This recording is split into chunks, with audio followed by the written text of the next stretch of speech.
Bismillahirrahmanirrahim. Assalamu alaikum students. Today we are going to discuss about very important structure of cell, which is cell membrane. Yes, cell membrane. And you all know about little bit about the cell membrane, or we can say plasma membrane or plasma lemma. We will discuss cell membrane in detail, step by step. First of all, we should know about the substances which constitute the cell membranes. First of all, cell membrane primarily is composed of two compounds. One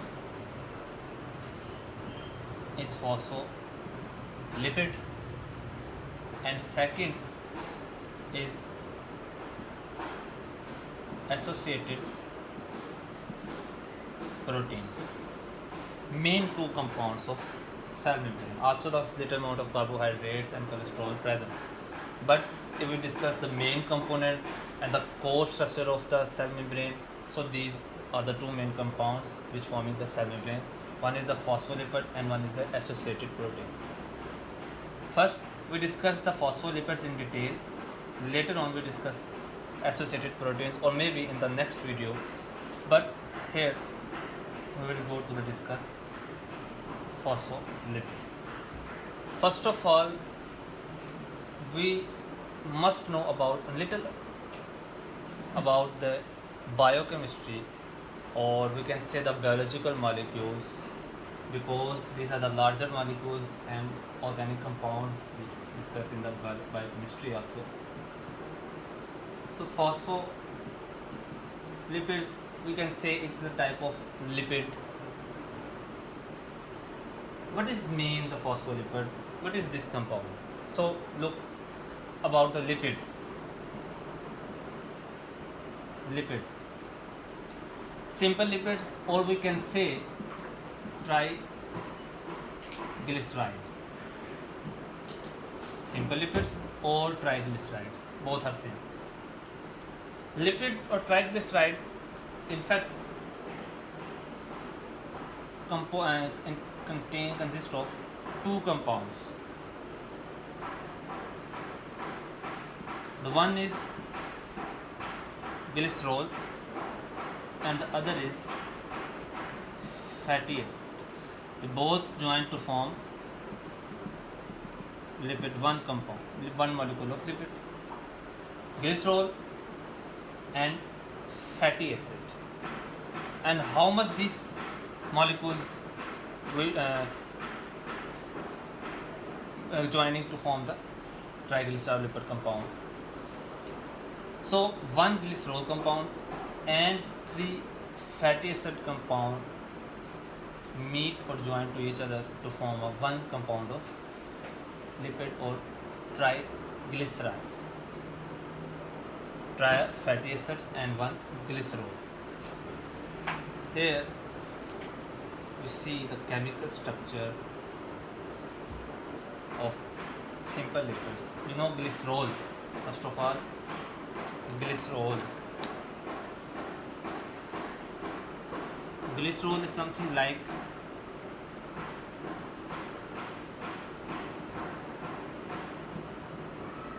this,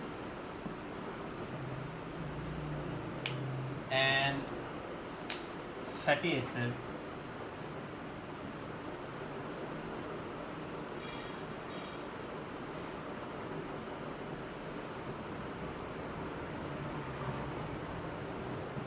this is one fatty acid compound, and this is not three glycerol, this is one glycerol.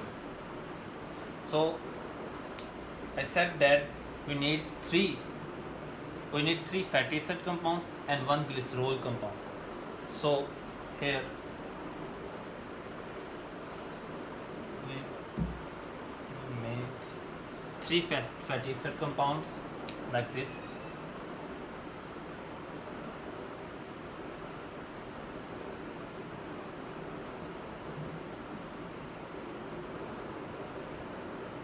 and not, I repeat this, simply any any group, or this is must be the fatty acid chain.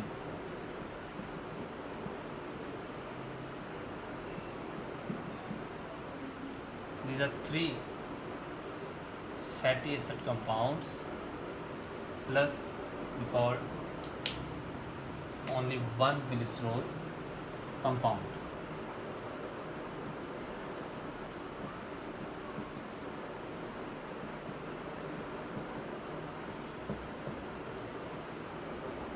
Here, how the phospholipids are formed. First of all, we see how the one lipid compound are formed. This will remove as water. So the final product looks like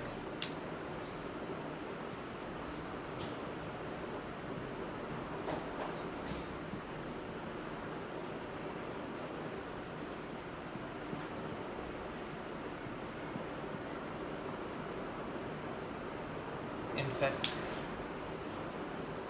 this is its own.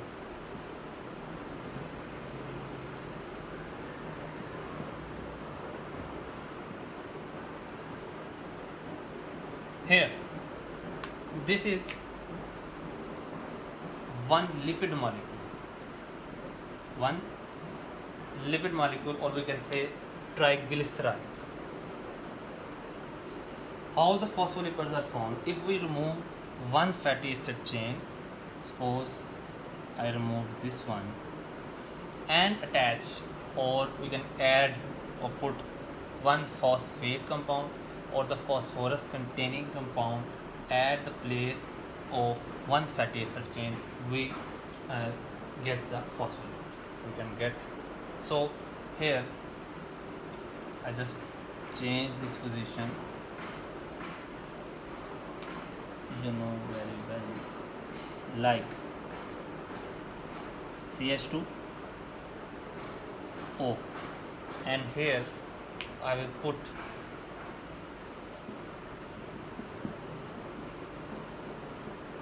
the phosphate group. So now this is no more lipids, only this is phospholipid. So phospholipid contain one head containing phosphate which make it polar, and one part is fatty acid chains which are long and look about proper phospholipid compound. This is about the head structure. Now, what is actually phospholipids look like? Phospholipids now contain two parts. One is head and one is tail. Head contains the phosphate which makes its polar compound or polar region. Tail is uncharged which makes it non-polar and contain long chains of fatty acids. So suppose this is head containing phosphate, head, and we say polar, and this is long chains of fatty acid. Sometimes both are straight and sometimes one is slightly bent over there. So why this is bent, and what is the difference between both two straights and one is bent out there? So you can see this is one compound of phospholipid. One is head and one is two tails, or we can say the legs of head, and this is non-polar because this is uncharged. Okay, head is polar and tail is non-polar. Polar substances or polar compounds can dissolve into polar, and water is also polar, so head can dissolve easily in water. That's why we say head is hydrophilic. That is hydrophilic, or we can say water loving. And lipids or fats etc. Cannot dissolve in water easily. So we can say these are hydrophobic, means water fearing. So up to now we learned that phospholipids formed by the when one lipid molecules adding phosphate group instead of the one fatty acid chain, we get the phospholipid compound. Phospholipid compound contains one head and one tail. Head is charged due to the phosphate ion or the phosphate compound, which makes this polar compound and the polar head region, and this can be easily dissolved in water. That's why we call it the hydrophilic head or hydrophilic region. And phospholipids other component is tail, or the region is tail, which formed by the long fatty acid chains and which is uncharged, and due to uncharged this is non-polar. And because fatty acids can't dissolve in water, so that's why we say the fat and the tail is hydrophobic, mean water fearing. We also know sometimes fatty acids are saturated and unsaturated, very well. Fatty acids are saturated sometimes and sometimes are unsaturated. What is the difference between these two terms? Simply we can say, if in between the carbons or the hydrocarbons, if find no double bond, found no double bond,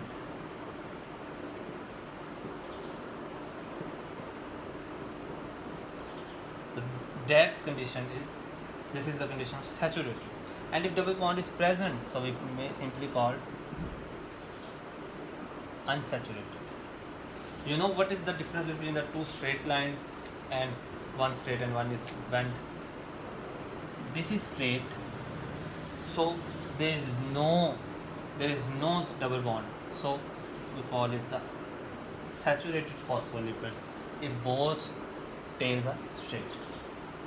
And if one straight and one is bent over there, so it means there is double bond present in these fatty acids, so we can say this is unsaturated. We will discuss detail why the unsaturated and saturated are important in cell membrane. So if I draw the proper structure of the fatty acid, so I can draw this like this way. So this is a head, very well. Now fatty acid chains, CH2, CH2, CH2, CH2, CH2, and so on. And now CH2, CH2, CH2, CH2. And if this is saturated, so this must be the straight. But if this is unsaturated, so what happened here is double bond, and now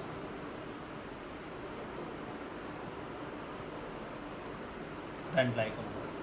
So this is the main difference, like saturated and unsaturated fatty acids are present in the tail of phospholipids. Up to now we learned about what is phospholipids. Before we go how these molecules are oriented in the cell membrane, we must know about the extracellular fluid and intracellular fluid of cell. Here I am going to draw cell membrane over there. So this is extracellular fluid and this is intracellular fluid. Extracellular fluid is also aqueous, and intracellular fluid is also aqueous. Both the mediums, intracellular, not this one is intracellular fluid. Both these mediums are aqueous medium. That's why these two medium much influence on phospholipids orientation in the cell membrane. Now look how these substances and molecules oriented your way in cell membrane. I draw only cell membrane from this point to this point. So here, okay, phospholipids layer, actually cell membrane is a bilayer, so we may call it the lipid bilayer, and these are the two adjacent layers from which the lipids part, fatty acid part, face other tails of the other layer. These are the tails of other layer, because this is one layer and this is one layer, another layer, and these are the tails. So tails, one tail is facing the tail of another layer. Okay, this is the orientation of fatty acid molecules. Now what about the head? Head is exposed to exterior side of the cell and exposed to the interior side of the cell. Why? Because we know already that these are the hydrophilic, and outside the cell water is present. So how the lipids can be dissolved in water? No, never ever. So phosphate containing region, or the phosphate or the hydrophilic head must be exposed to the outside and inside of the cell. Okay, phospholipid, this substance called the amphipathic compounds. What called? Amphipathic molecule compound. Amphipathic molecule are those which contain both regions, hydrophilic, hydrophobic and hydrophilic, or we can say having affinity for both regions. The best example is soap. So this is one about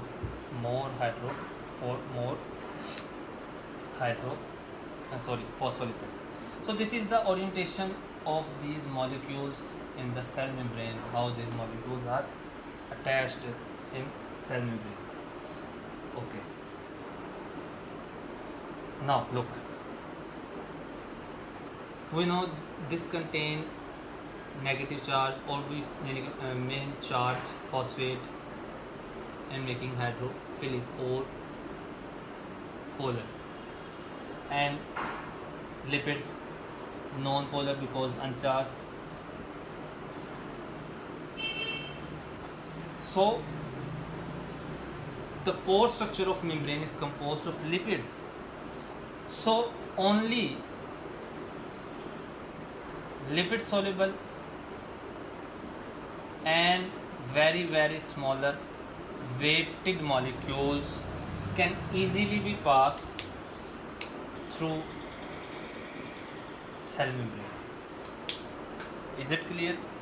I said lipid soluble compounds and those compounds which have very smaller molecular weight can easily be passed across the cell membrane.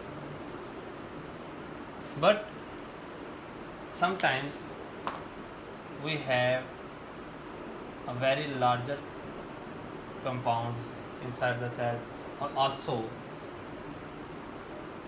outside the cell, and having polar also. So can these substances pass easily from the cell membrane to the cell membrane? No, this must be repelled. This cannot pass, can't be passed easily, because these are polar, and cell membrane is selectively permeable membrane, and those membranes which are have selective permeability, having for meeting across the membrane, having certain criteria to pass through the membrane. So here, for such substances, nature gives this membrane very specific proteins, or we can say very special pathways to pass these substances across the membrane. So what are these substances, and what are these pathways, and what are these passage to cross the membranes? These are specific proteins embedded or present within the cell membrane, or outside or inside of the cell membrane. But these proteins, we will discuss later in detail what kind of proteins and what sort of proteins arranged to form the larger channels, because proteins are very diversified in this, and not one kind of proteins are present in the cell membrane. Diversification of proteins are found here. So proteins basically forming the main second structure of the cell membrane. Here also another type of lipid present in between the legs of fatty acid.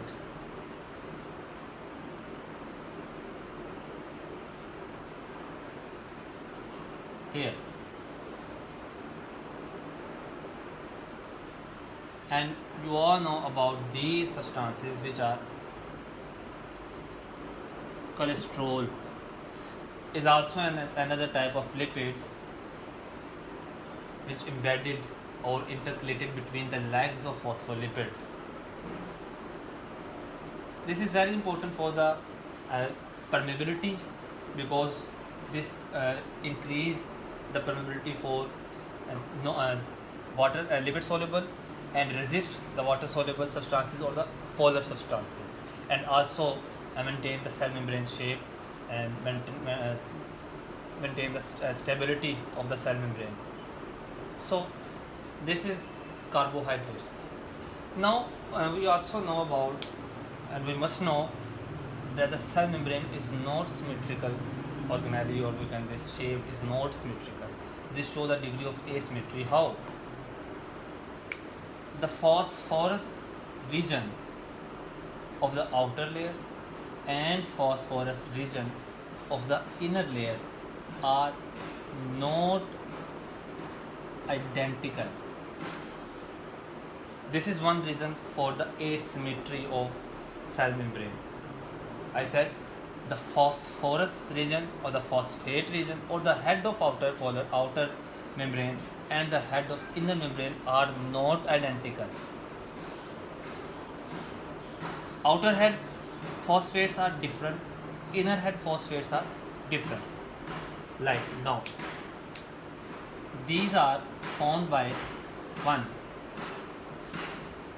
phosphatidyl choline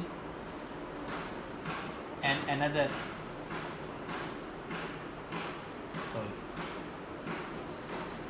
sphingomyelin,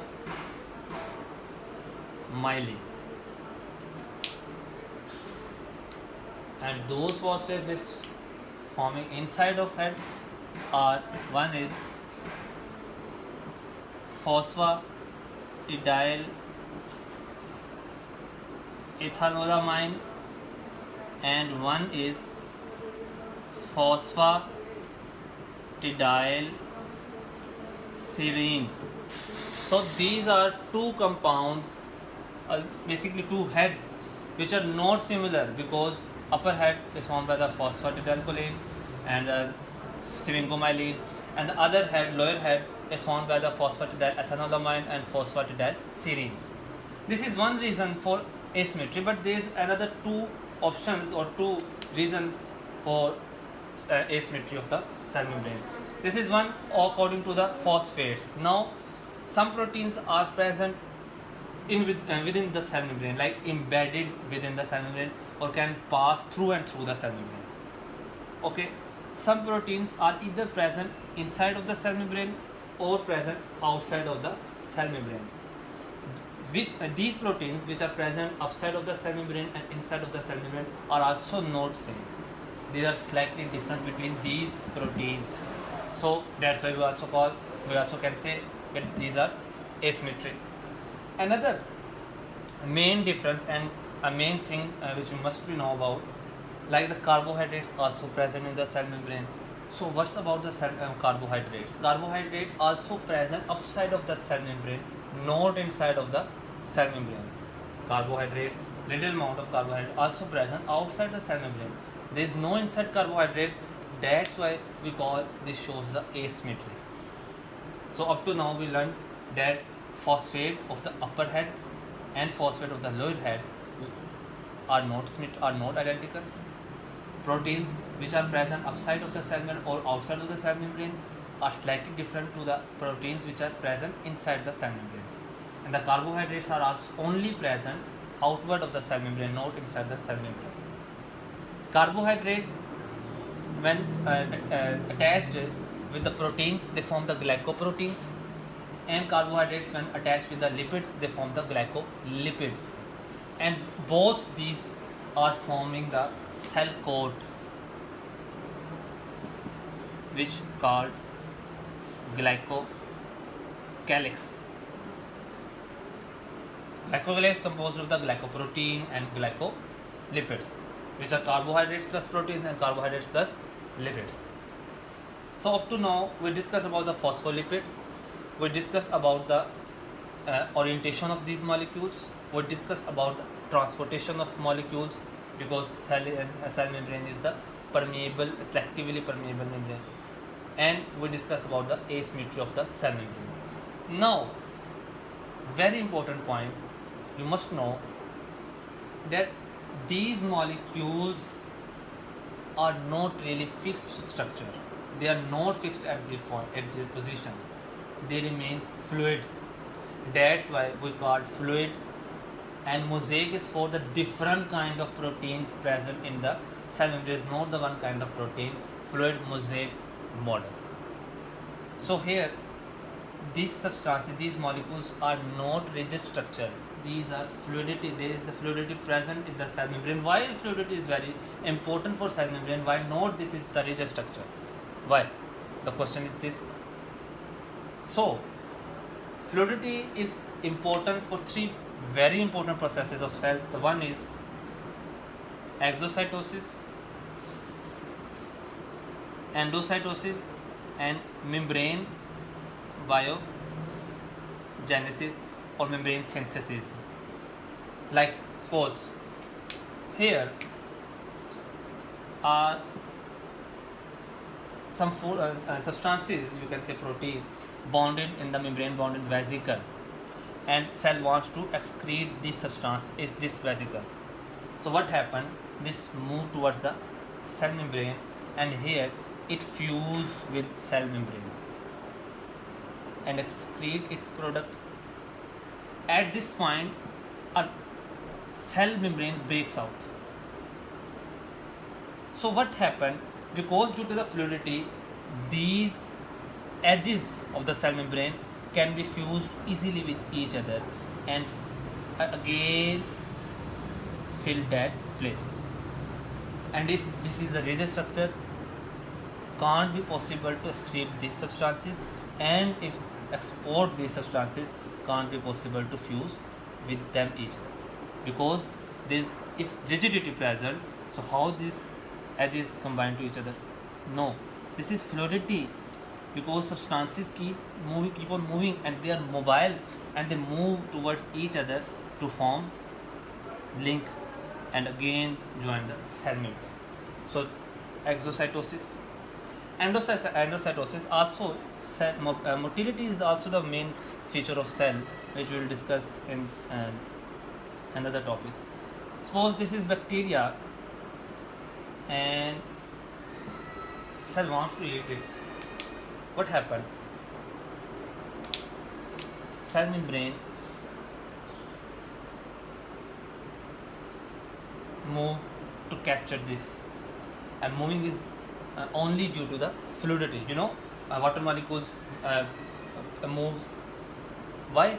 Because they are mobile and loosely spaces between them, having loose spaces between them, molecules between the molecules.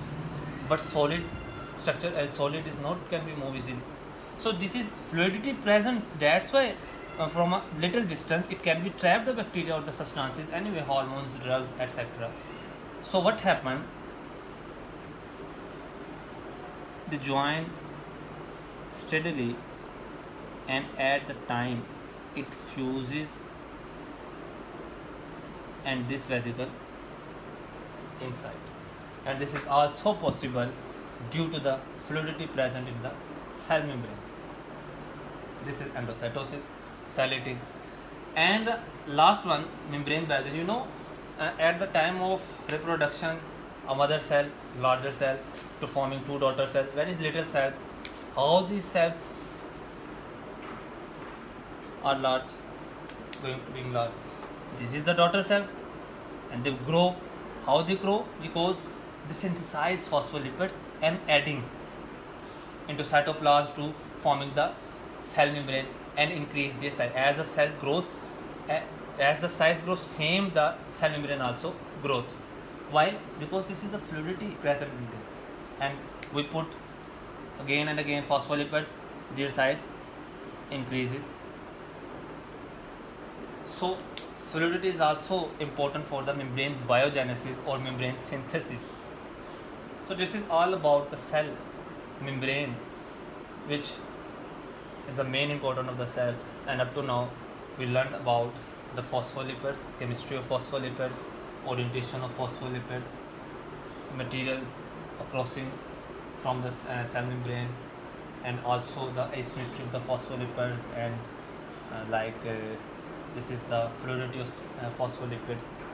So this is one component, phospholipids. Another protein we will discuss inshallah later on. Take care of yourself. Allah Hafiz.